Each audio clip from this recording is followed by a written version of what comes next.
আসসালামু আলাইকুম। সবাইকে শুভেচ্ছা জানাচ্ছি মাসুম মাহবুব। প্রিয় দর্শক, দেখছেন ওপেন দ্য ইউটিউব চ্যানেল এবং মাসুম মাহবুব ফেসবুক পেজ। আপনারা কি দেখতে এবং শুনতে পাচ্ছেন ক্লিয়ার? আমাকে একটু কমেন্ট করে জানাবেন।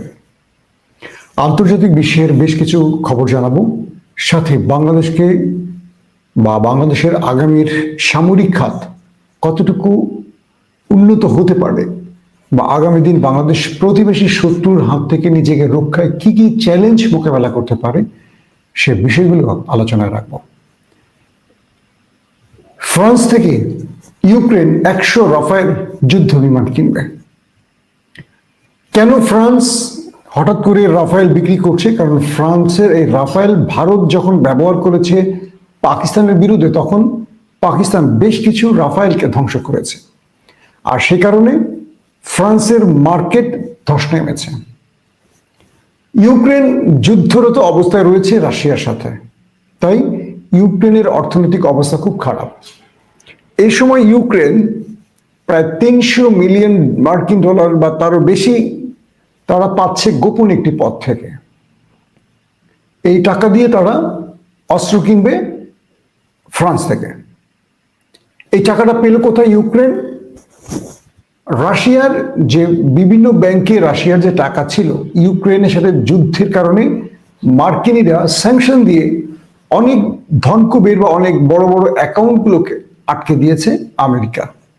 ফলে এই টাকাগুলো, রাশিয়ার এই টাকাগুলো হাতিয়ে নিয়েছে তারা, এবং সেই টাকাগুলো তারা এখন ইউক্রেনকে দিচ্ছে অস্ত্র কেনার জন্য।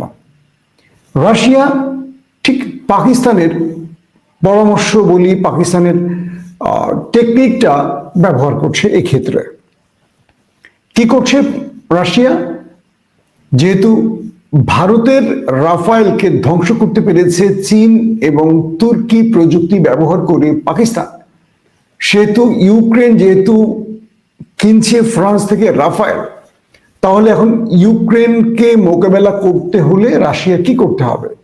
তাই তারা এখন জেটেন-সি পিল-15 যুদ্ধ বিমান এবং মিসাইল এ দুটো নিতে যাচ্ছে চীন থেকে রাশিয়া। ইন্টারেস্টিং ব্যাপার হলো,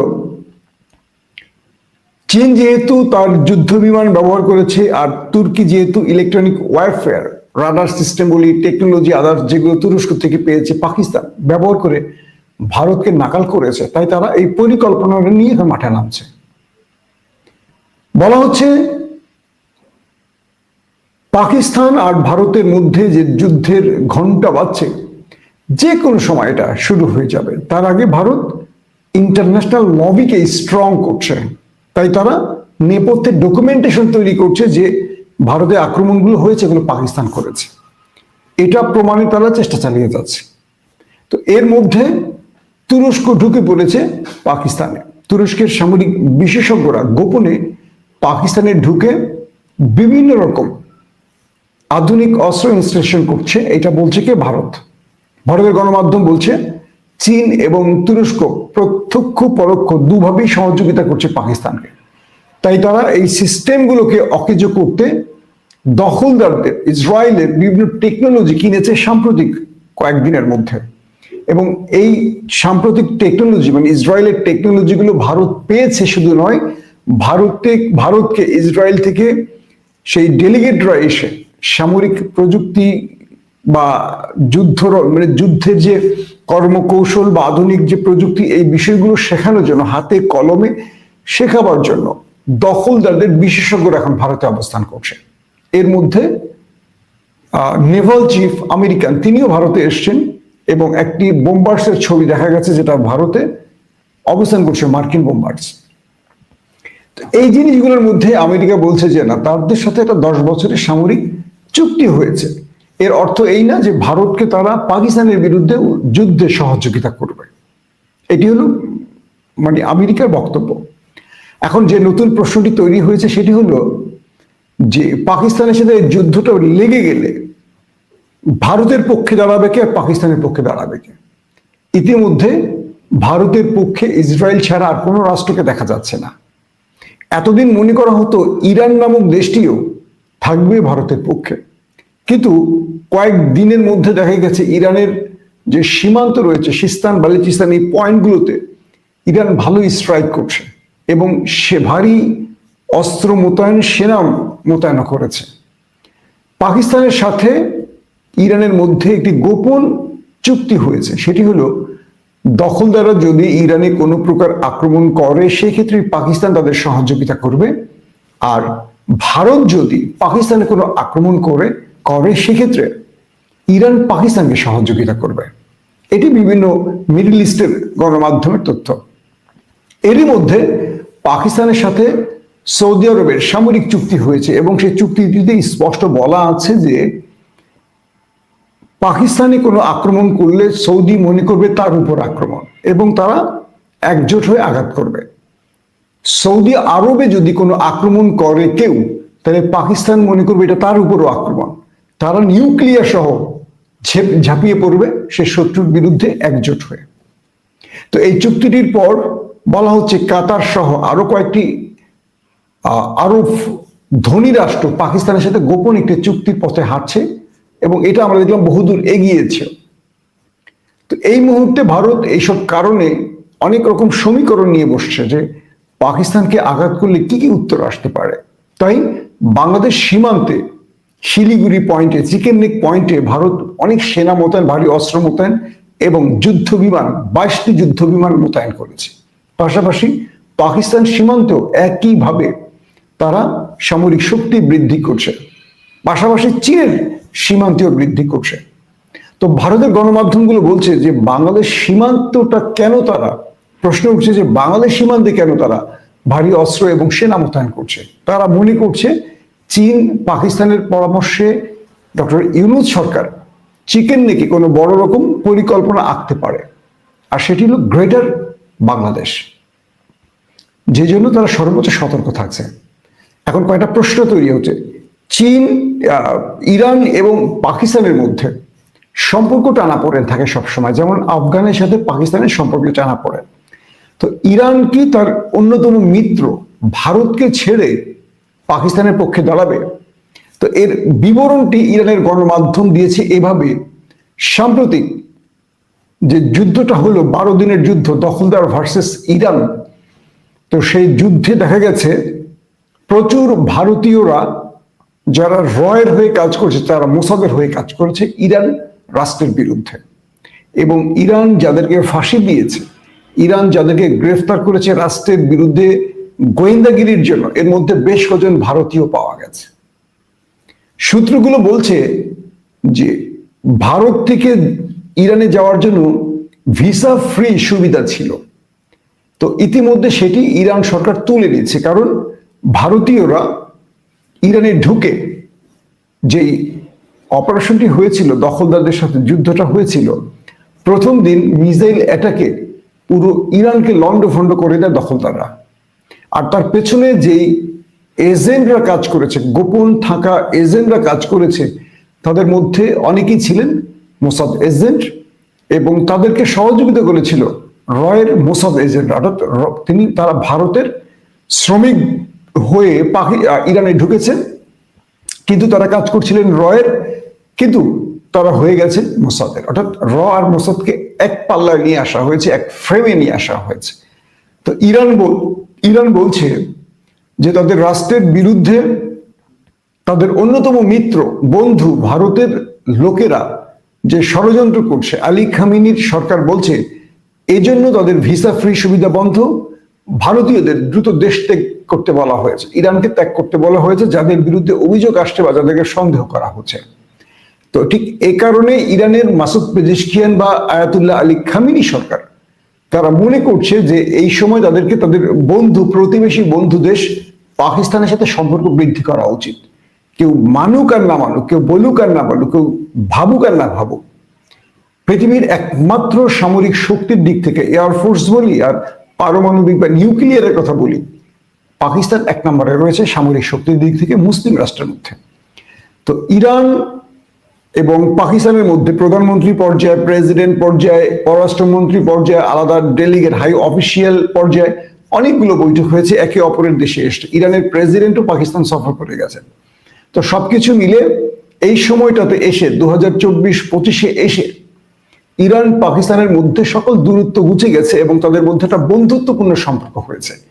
পাকিস্তান বলছে প্রকাশ্যে না পারি অন্তত গোপনে হলেও ইরানকে আমরা সহযোগিতা করব, ঠিক ইরানও তাই বলেছে।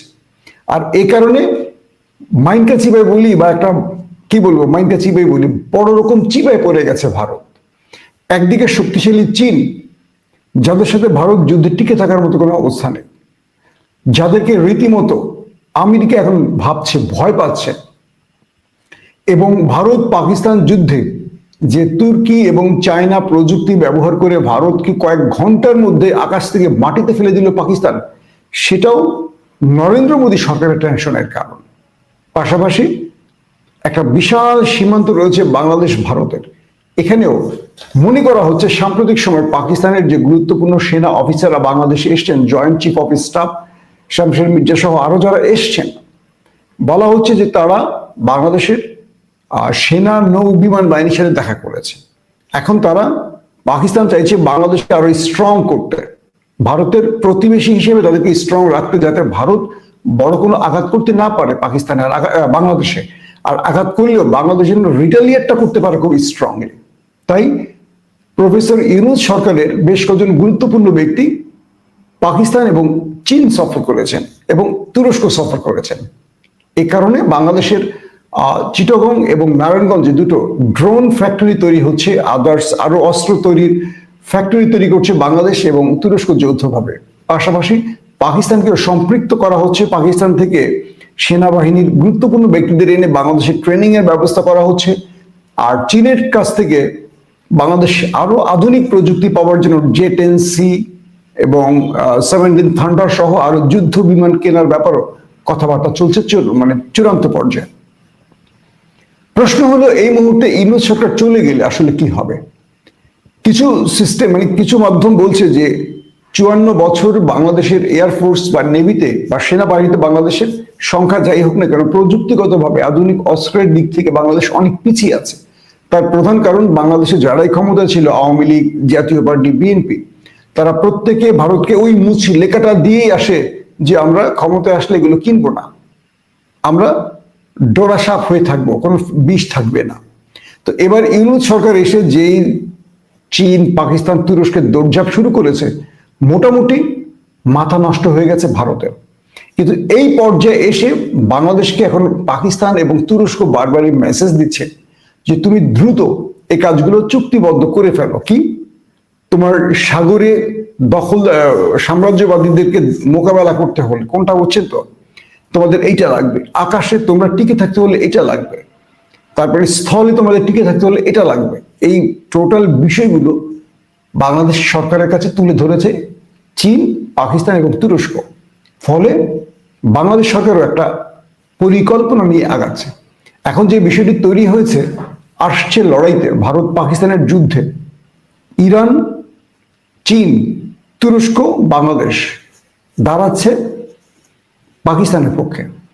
আর ভারতের পক্ষে প্রতিবেশী কোনো দেশ এই মুহূর্তে নেই, আছে দূরের দখলদার দেশটি। আর ব্যালেন্স অবস্থা থাকবে পশ্চিমা দুনিয়া, কারণ ইতিমধ্যে পাকিস্তান যখন ভারতের বিরুদ্ধে অপারেশন সিঁদুর এবং বুনিয়ানুম মারসুসের রেজাল্ট পেয়ে গেল, অর্থাৎ শেষ পর্যন্ত বুনিয়ানুম মারসুস বিজয়ী হয়েছে, তখন আন্তর্জাতিক বিশ্ব এটা ভাবতে বসেছে যে পরাজিত শক্তিকে সাপোর্ট দেব নাকি বিজেতাকে আমরা সাপোর্ট দেব। এক্ষেত্রে ভারত কোণঠাসা হয়ে তারা নয়াদিল্লির আক্রমণের পর সেই আক্রমণটা পাকিস্তানের ঘাড়ে চাপাতে, দোষ চাপাতে নানান রকম গেম তৈরি করছে। এই পরিস্থিতির মধ্যে এখন যেটি হচ্ছে, বাংলাদেশ সরকারকে বলা হচ্ছে দ্রুত আপনারা এই আধুনিক প্রযুক্তিগুলো কিনে ফেলেন ফেব্রুয়ারি নির্বাচনের আগেই। কারণ হলো, বা চুক্তিবদ্ধ করে কিছু অন্তত নিয়ে নেন, বাকিগুলো অটোমেটিক আসবে চীন থেকে, তুরস্ক থেকে, পাকিস্তান থেকে, আদার্স যে দেশগুলো আছে সেখান থেকে এই পরামর্শ দেওয়া হয়েছে। বাংলাদেশ সরকারের সেনাবাহিনীর মধ্যেও এটা নিয়ে আলোচনা চলছে এবং প্রসেসিং চলছে, বলা হচ্ছে কয়েকটি সূত্রের।